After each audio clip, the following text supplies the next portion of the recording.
Guys, mag-start po kami ng walking ni baby ko. Ay, start na walk. Walk, one. Walk, one.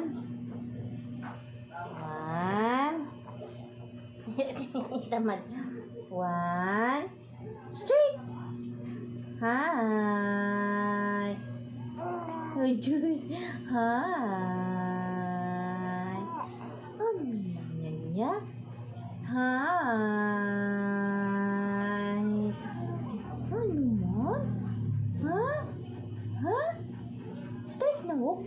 Step na. Step. One. Ay, Diyos. Ay, Diyos. Tinamad naman ang baby ko.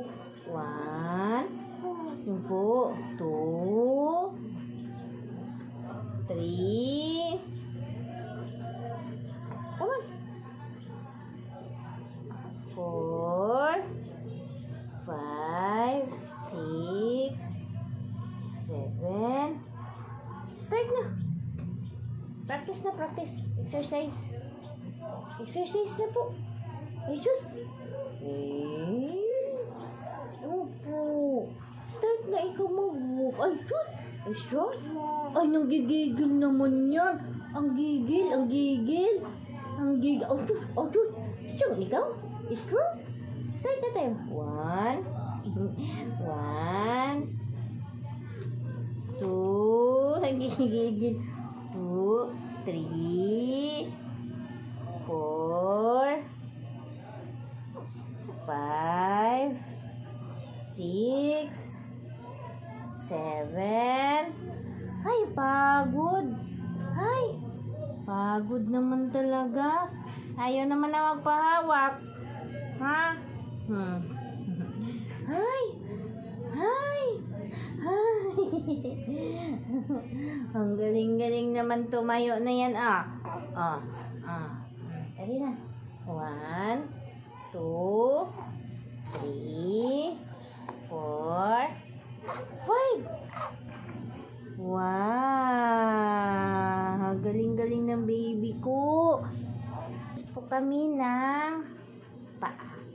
1, 2, and 3, and 4, and 5, 6, and 7, 8, 9, 10.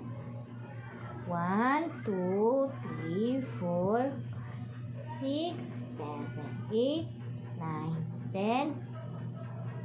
Yay! And 1, 2, and 3, and 4. Magto 2 months pa lang siya. In-exercise ko na yung ulo niya. Lagi ko na siya pinapadapa. Nagtatami time siya lagi. Kaya, nung magti 3 months siya, kaya na niyang tumaob. Kaya na din niya yung ulo niya. Tapos, araw-araw yan lagi kong ni-exercise yung paa niya at saka yung kamay niya. Kaya, ngayon, 7 months na siya. Strong na yung paa niya. Pagpatayuin mo siya, kayang-kaya na din talaga niya. Hindi talaga ako nagsasawang lagi yan i-massage tuwing pagkatapos niya maligo o di kaya matulog bago matulog sa gabi. Ayan, lagi ko yung ginagawa. Kasi hindi ko pa kaya yung yung magpa-therapy kasi medyo mahal din dito sa amin yung pa-therapy sa kanya. Kaya lahat kaya ko.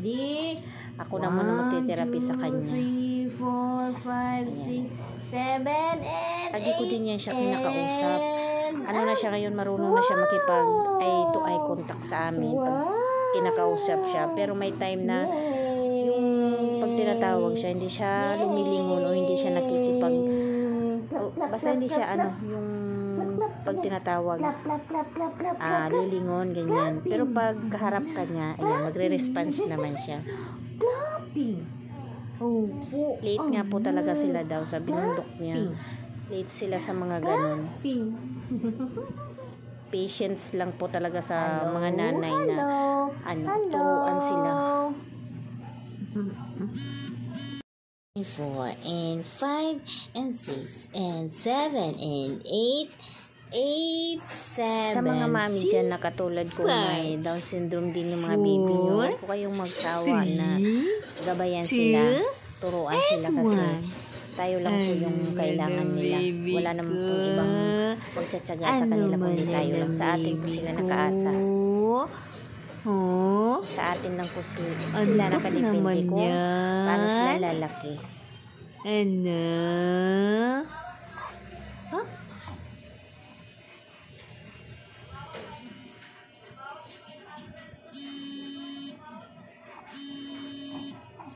Medyo ay nagpapaantok na ang aking chikading, ang aking batutay. Yan. Ay siya nga pala guys, sa inyo ba, sa mga baby nyo, may ganito din ba sila? Kasi isa din to sa sign na sinabi ng doc sa akin. O di kaya yung sa mga nasa-search ko, ganito din. Yung meron silang taba dito. Ayan o. Pero unti-unti nang lumiliit. Yan.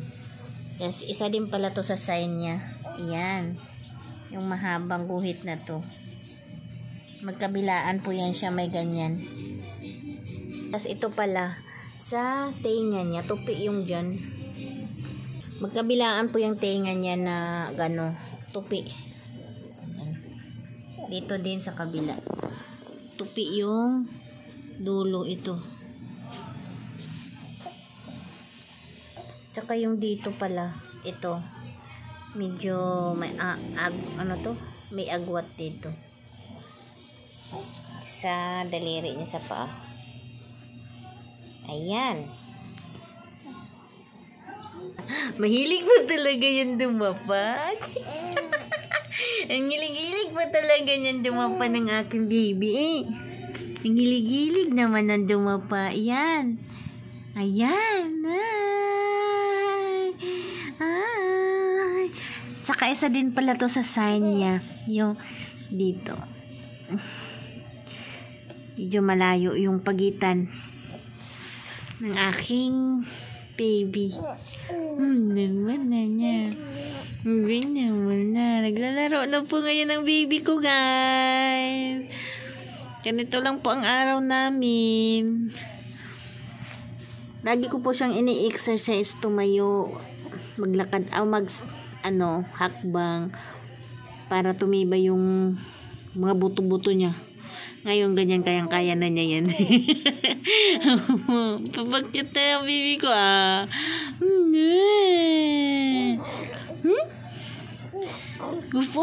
Madaldal na po ang baby ko. Ang daldal talaga. Hindi. Apakadaldal talaga niyan. Opo.